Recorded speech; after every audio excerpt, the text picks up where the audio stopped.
Mmh. Je vais d'abord commencer par qui je suis. Alors, qui je suis? Qui je suis? C'est une question qu'on nous demande souvent, auquel j'ai pas toujours de réponse. Cependant, je vais quand même, tenter d'y répondre par déjà vous dire mon âge. Mon âge terrestre, 52 ans. J'ai 52 ans et je suis maman de 4 enfants, 4 filles. 4 filles, de 28, 26, 21 et 16. Et non pas que ce rôle m'ait définie, mais ce rôle m'a donné la force, la puissance d'être, celle que je suis aujourd'hui. Je crois que j'ai toujours voulu remettre en cause le système dans lequel j'étais. Alors déjà, je ne pars pas dans tous les sens, vous allez comprendre. Ce système dans lequel j'étais, c'était, un mouvement sectaire. Hem, je nommerai pas, ça sert à rien. Mais un mouvement sectaire dans lequel j'ai été, on va dire, élever une partie de ma vie puisque ma mère m'y a fait rentrer, j'avais une douzaine d'années et je me souviens encore très, très bien d'ailleurs de l'annonce, qu'elle m'a faite et qui a été extrêmement violente pour moi parce que déjà à l'âge de 12 ans, je savais que je n'avais pas du tout envie d'être enfermée. Je vais peut-être avoir des émotions d'ailleurs en le nommant, il est possible. Mais je suis aussi celle-là, c'est-à-dire une femme pleine d'émotions. Heu, alors j'ai été enfermée, voilà, on a eu j'étais enfermée. On va dire que c'est pas un mouvement sectaire dans lequel nous étions enfermés au sens, où on habitait tous ensemble dans la même maison, ou dans la même endroit et où on avait tous les mêmes habitudes. Pas tout à fait. Cependant, là où il y avait enfermement, c'est que quand vous y rentrez à l'âge de 12 ans, on vous demande finalement de vous conformer à des règles qui sont éditées par des hommes. Et quand je dis des hommes, en plus je dis des hommes. Je ne parle pas de femmes, mais d'hommes. Ce sont des hommes qui éditent des règles, qui normalement sont basées sur les Écritures saintes, la Bible. Mais avec un certain nombre de petits détails très humains, et très enfermants, quand je dis enfermant, je veux dire culpabilisant, si on ne rentre pas dans l'ordre établi. Et voilà, déjà, ça dresse un peu un tableau. Et donc j'ai une douzaine d'années, et avant ça, enfin non, parce que là je pars dans tous les sens. Quand j'ai 12 ans et qu'on m'oblige à suivre des principes que je ne reconnais pas comme étant les miens, je m'y conforme. Je m'y conforme parce que j'aime ma maman et que ma maman, elle va beaucoup mieux depuis qu'elle a rencontré cette communauté. Ma maman, c'est quelqu'un de dépressif, qui a été dépressif, je crois, toute sa vie, ou en tout cas, ma vie à moi, je l'ai connue dépressive de ma naissance jusqu'à l'âge de 12 ans, avec des périodes très, très compliquées. Des tentatives de suicide, des hospitalisations en hôpital psychiatrique, plusieurs fois. Donc, ma maman va pas très bien et elle rencontre cette communauté dans laquelle elle va s'épanouir, devenir plus vivante, plus épanouie, plus souriante. Et donc je suis ma mère parce que j'aime ma maman. J'ai 12 ans. J'ai 12 ans et je suis l'aînée d'une famille de 2 personnes, j'ai une petite sœur et toutes les 2, on voit notre mère super épanouie. Alors on va obéir, on va se conformer à ce qu'ils vont appeler la vérité. En plus, c'est pas une vérité, mais c'est la vérité. Donc on est amené à croire que c'est la vérité. Et quand on dit la vérité, en fait, il n'y a pas de place pour les autres. Donc on va, je dis souvent, embrasser petit à petit ces principes, ces préceptes, ces commandements, ces,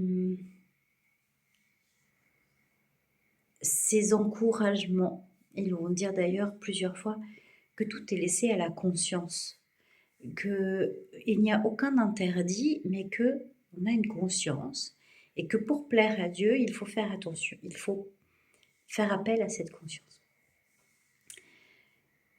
Et donc au fur et à mesure, dès qu'on grandit, que je grandis, et je vais parler de moi, ma sœur est son histoire, elle n'est pas la mienne. Dès que je grandis, au fur et à mesure dans cette communauté, j'apprends tout un tas d'injonctions.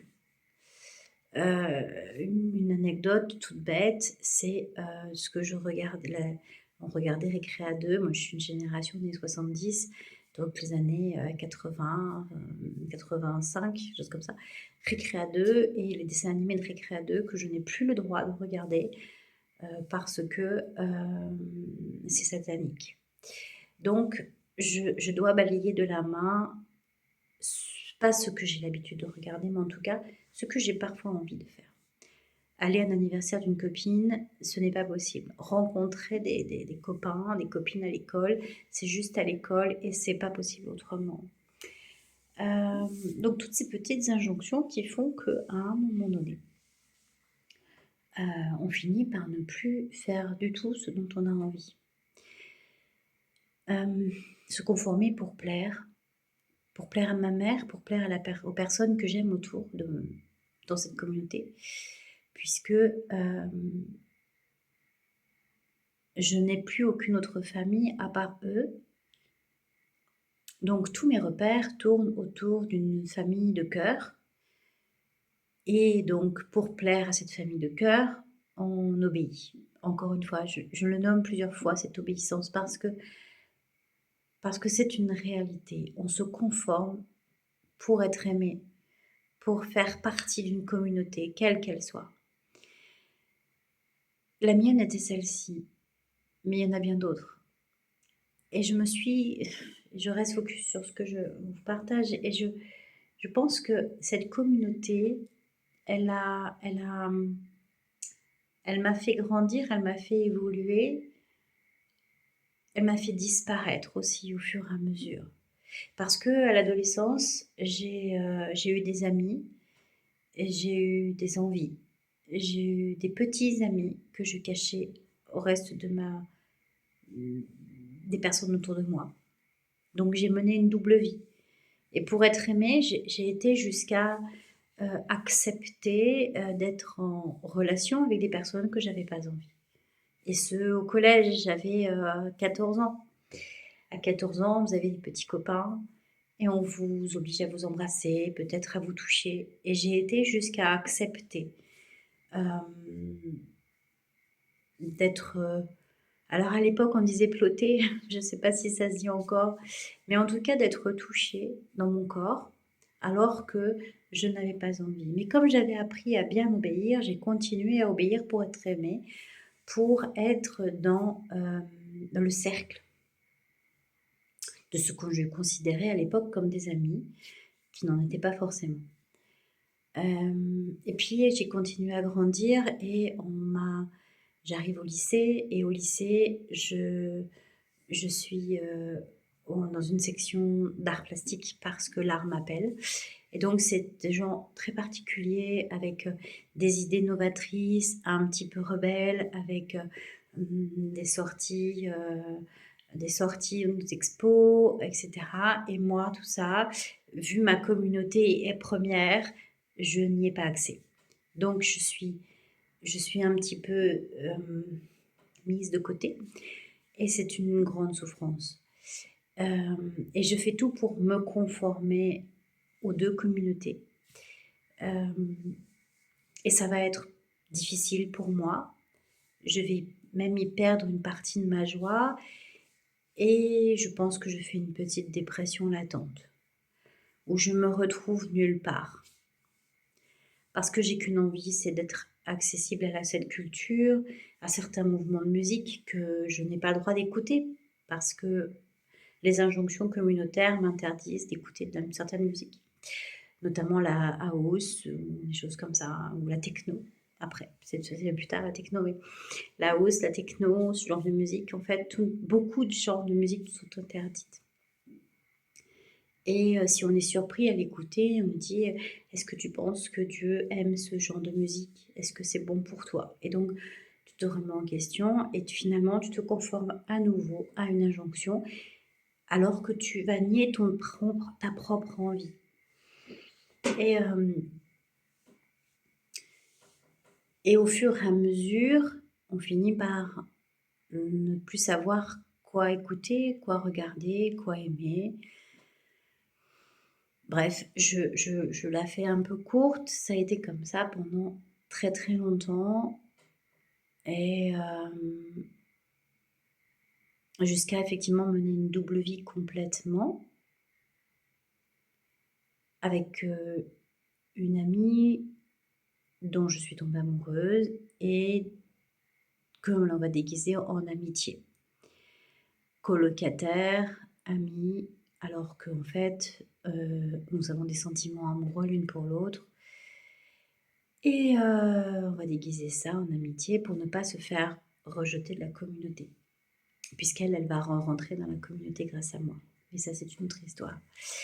Tout ça pour vous dire qu'effectivement, il y a encore des frustrations. Mon système a appris à se conformer entre deux choses. Je me balance parce qu'il y a effectivement le cul entre deux chaises à chaque instant dans ma vie. C'est-à-dire qu'il y a cette liberté chez moi et en même temps l'envie de se conformer pour ne pas mourir, pour ne pas être exclu, puisque la communauté exclut les personnes. Alors aujourd'hui, elle dit plus exclusion, mais excommunication. On sort de la communauté. C'est plus doux qu'exclusion. Mais c'est la même chose. C'est-à-dire que si vous n'êtes pas conforme, on vous met dehors. À l'intérieur de cette communauté, je finis par épouser quelqu'un. Alors, qui est en dehors de la communauté, parce que mon esprit rebelle va faire en sorte que j'aille chercher quelqu'un à l'extérieur. Quelqu'un de beaucoup plus âgé que moi, et tant qu'à faire toxique, puisque j'ai appris à me conformer à quelque chose de toxique. Donc, je vais épouser quelqu'un de toxique. Pour moi. Parce qu'aujourd'hui, je sais qu'il est toxique pour moi, il n'est pas forcément pour tout le monde. Et je ne le critiquerai pas, je l'ai choisi. En tout cas, la vie a fait que nos chemins se sont rencontrés. Et j'ai choisi donc d'épouser un homme plus âgé que moi, 22 ans, ça fait beaucoup. Je suis tombée enceinte hors mariage, je me suis mariée pour faire plaisir à la communauté et à ma mère, pour ne pas être rejetée par ma mère, ma famille, mes amis. Je m'oblige à donc épouser quelqu'un que je n'aime pas, que je crois peut-être aimer. Je me pose même pas la question, en fait. Juste, je l'épouse parce que je suis enceinte et que donc il faut bien se conformer. Aussi à l'image de la société qui fait que on va se marier, faire un enfant. En tout cas, ma société à moi. Et on va vivre pendant plusieurs années comme ça. Il y aura d'autres enfants, puisque j'ai dit que j'avais 4 enfants. Et donc, j'ai 4 filles avec la même personne. Parce que plusieurs fois, j'ai eu envie de partir, parce que mon côté rebelle se réveille. Et je ne peux pas partir, puisque on ne part pas d'un mariage dans ma communauté. On m'a dit plusieurs fois, tu l'as choisi, tu le gardes. Et du coup, on éteint notre rebelle. On éteint, voilà. Je me souviens d'une réflexion que ma mère m'avait faite à un moment donné où c'était extrêmement compliqué dans mon mariage, autour de la 4e grossesse. Et que vraiment, je me pose la question de plus en plus fortement de quitter cette relation toxique. Et je nommerai toxique parce qu'il est alcoolique, qu'il ne parle pas et qu'il peut être violent en parole. Psychologiquement, il est très très violent. Donc pour mettre un petit peu le contexte. Donc lui aussi, il participe à cet enfermement, à cette culpabilisation de... par exemple, vous avez 4 enfants, vous venez d'accoucher, enfin voilà, vous venez d'accoucher et qu'on vous demande d'aller faire le ménage, qu'il faut s'occuper des enfants, de l'enfant, et que vous venez de vous poser et que lui, il rentre du travail. Mais qu'est-ce que tu fais là? T'as encore rien foutu. Et puis en plus, il faut avoir de la sexualité là aussi, hein, puisque il faut rendre son dû conjugal à l'homme, puisque tu es mariée avec lui. Donc ça aussi, ça fait partie de mon injonction. Et donc tu participes, hein, tu rends le dû conjugal que tu aies envie ou pas.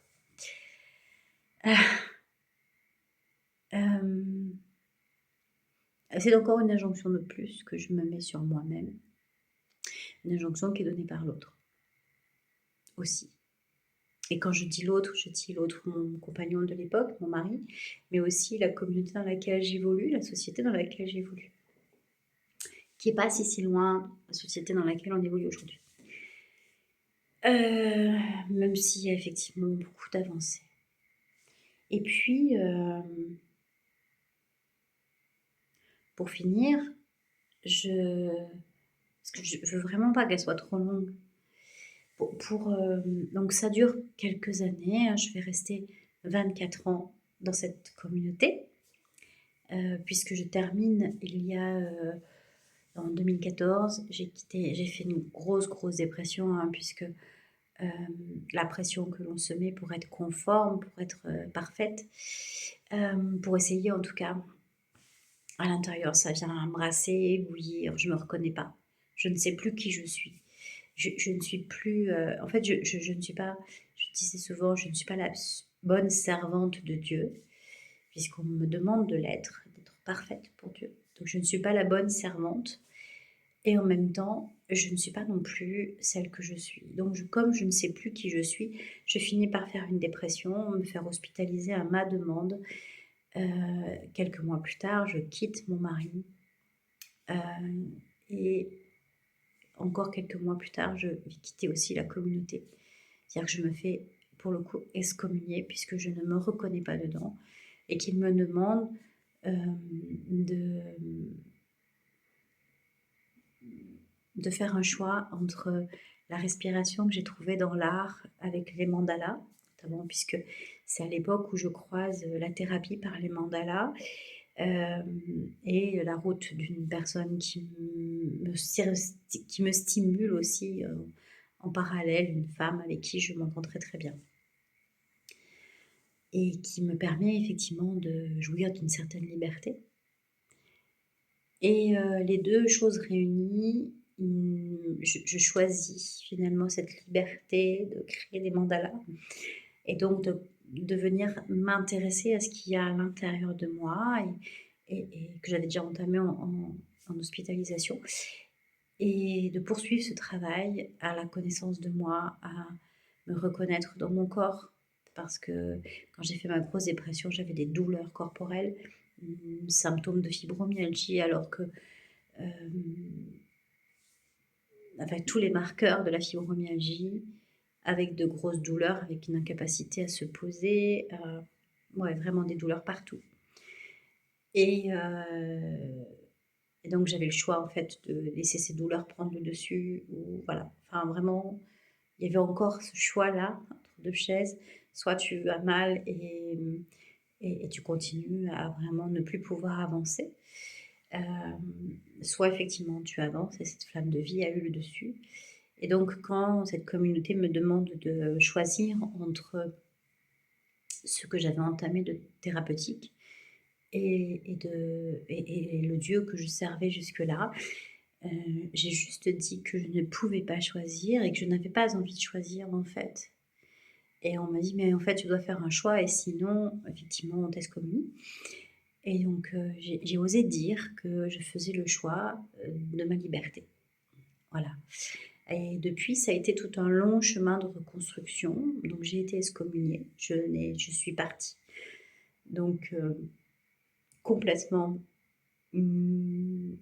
toute seule, puisque je n'avais plus accès à mes amis, ma famille, qui m'ont complètement rejetée. Ou en tout cas pas rejetée, mais qui n'ont plus le droit de me parler à ce moment-là, puisque je ne fais plus partie de leur monde. Et que dans cette communauté-là, on ne parle pas à celui qui a été excommunié. Donc je me retrouve seule avec 4 enfants, un mari qui m'en veut beaucoup et qui me met beaucoup de bâtons dans les roues, qui n'est pas très gentil. Hem, alors après, effectivement, je peux développer beaucoup plus et peut-être que je développerai dans d'autres vidéos, mais c'est pas là l'objet. J'ai pas envie de faire pleurer dans les chaumières. Peut-être qu'un livre sortira un jour, mais c'est pas le moment. En tout cas, là, la vidéo, elle se veut pas, je raconte ma vie pendant 1 heure et demie. Je vois pas l'intérêt, pour le moment. Ce que je constate aujourd'hui, c'est que, j'ai, mon système a fait en sorte que je puisse sortir, que parfois c'est extrêmement compliqué de sortir, des cercles invisibles et un jour, je me souviens en hospitalisation, une infirmière m'a raconté l'histoire d'un peuple. Alors je ne sais pas si c'est vrai ou pas, je raconte là. Un peuple en Afrique qui trace un cercle sur le sol parce que quelqu'un de leur peuple, enfin de leur, ouais, de leur communauté a fait une bêtise et donc on trace un cercle sur le sol sous un arbre et enfin, avec un bâton. Donc c'est un cercle invisible et on lui dit que s'il sort de ce cercle, il va mourir. Et donc on le laisse là pendant des heures, des jours, jusqu'à ce qu'il finisse par mourir, puisque il a été tellement habitué à ce que ce cercle-là, invisible, en tout cas tracé imaginaire, l'enferme, en lui disant que s'il sort, il va mourir, qu'il ne sort pas. Parce qu'il est habitué depuis tout petit à ne pas en sortir. Et que il finit par mourir, alors qu'en fait, s'il passe le cercle, il ne se passe rien. Il a juste mis un pied sur le même sol et il n'y a pas quelque chose, il n'y a pas un coup près qui va le couper, il n'y a pas quelqu'un qui va le tuer. Juste, on lui a appris que ce cercle-là était magique, qu'il fallait pas en sortir. Et c'est exactement ce que j'ai vécu tout au long de ma vie. C'est qu'on m'a mis dans un cercle en me disant si tu sors de ce cercle, tu vas mourir.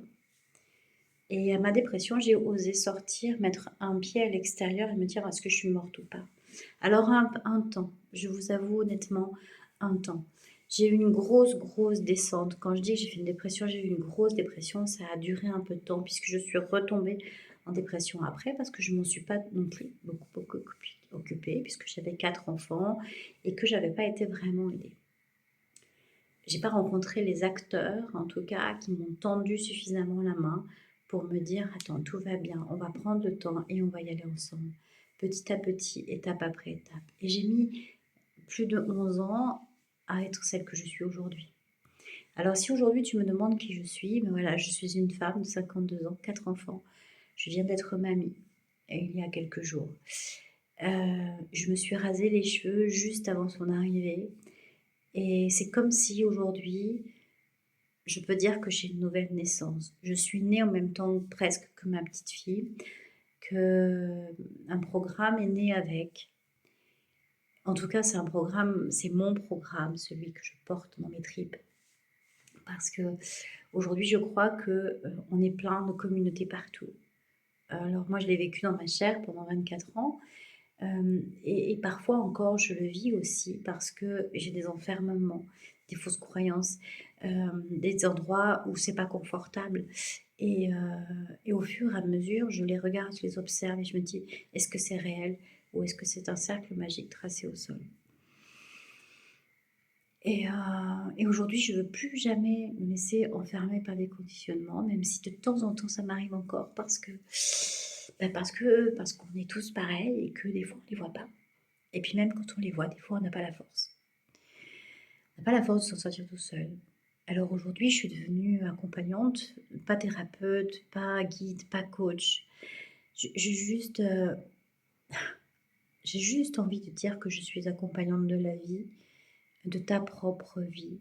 Et pas pour en faire une autre communauté dans laquelle je vais t'enfermer dans un cercle où tu vas penser comme moi parce que ça n'a aucun intérêt. Aujourd'hui, j'ai juste envie de vivre. Je dis tout souvent, j'ai juste envie de jouir de la vie. Jouir parce que je ne l'ai pas fait. Parce que j'ai pas joui de mon enfance, j'ai pas joui de mon adolescence, parce que parce que j'ai pas joui non plus de ma vie d'adulte, j'ai pas joui totalement de mes grossesses ou de mes enfants, j'ai pas joui de partir en vacances, j'ai pas joui de partir en voyage, j'ai pas joui d'amitié sincère, j'ai pas joui de sexualité épanouie. Et donc aujourd'hui, j'ai envie de dire que j'ai envie de jouir, c'est tout en fait. Il fait beau, j'ai envie de jouir du soleil. Il pleut, j'ai envie de jouir de la pluie. Donc en fait, c'est ça aujourd'hui, je suis cette femme-là, juste parce que je sais que c'est possible. Alors c'est pas forcément facile, c'est pas forcément possible tout de suite. Je crois que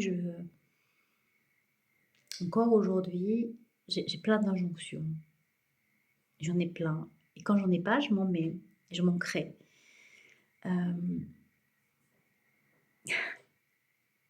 On est complètement dingue en tant qu'être humain. Quand on n'en a pas, on s'en crée soi-même. Et la société nous en crée beaucoup.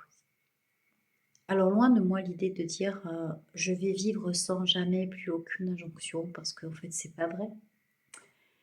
Mais aujourd'hui je vais pas non plus les choisir, elles vont arriver en moi. Et puis peut-être que je les regarderai, je les observerai. Et je crois que on peut s'en sortir. On peut sortir d'une dépression, on peut sortir d'un mariage toxique, on peut sortir d'une communauté toxique, on peut sortir de l'injonction d'être un homme, d'être une femme, enfin, peu importe. Et on peut même surtout sortir de l'injonction d'être une victime. Parce que si je te raconte tout ça, je peux te faire pleurer en tant que victime, tu vois, je sais que j'ai été une victime. Et ça a été nécessaire pendant un moment d'aller regarder la victime, d'accord?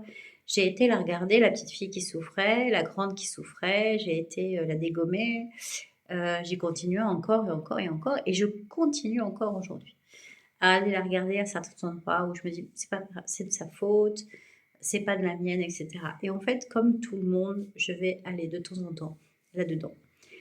Mais je l'observe. Et la différence, elle est là. C'est qu'en fait, j'apprends à être un observateur, une observatrice.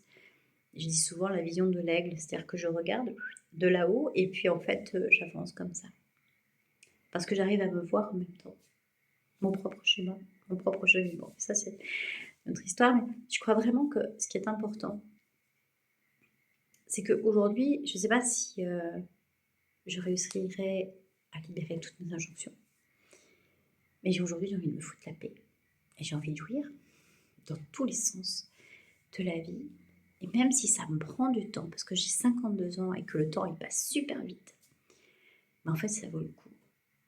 Et aujourd'hui je crois vraiment, tu vois, je suis libre de te faire ma vidéo devant toi avec mes cheveux rasés alors que ça fait 3 ans que j'ai essayé de le faire et que j'arrivais pas. Et aujourd'hui, waouh, je me trouve, j'ai une autre énergie et j'ai envie de la montrer. Et j'aimerais que toutes les femmes puissent vivre ça. J'aimerais que tous les hommes puissent vivre ça, même, mais surtout en dehors des retraites spirituelles.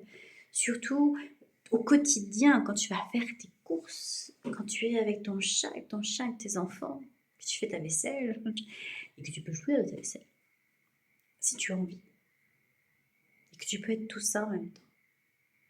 Et si je devais résumer qui je suis aujourd'hui, je suis toutes ces femmes. Je suis toutes celles que j'ai été et toutes celles que je vais être encore et surtout celles que je suis aujourd'hui.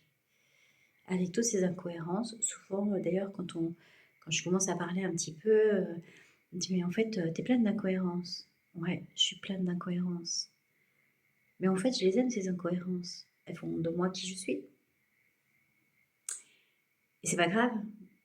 En fait c'est ça qui est hyper important.